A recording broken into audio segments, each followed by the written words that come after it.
जी दुर्घटना आहे ती अत्यंत गंभीर अशा पद्धतीची आहे. डोंबिवलीमधली MIDC आहे. MIDC एकदम लोकवस्तीच्या मध्यभागी आहे. एकतर अशा पद्धतीच्या केमिकल कंपन्या ज्या आहेत, या केमिकल कंपन्या कुठंतरी लोकांना अशा पद्धतीचा धोका होणार नाही अशा ठिकाणी असल्या पाहिजेत.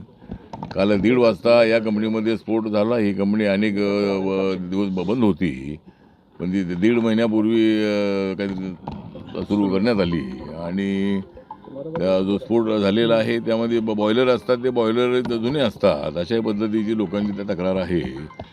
त्यामुळं ते बॉयलर अशा पद्धतीचा स्फोट होण्यासाठी ते म्हणजे कारणीभूत ठरतात.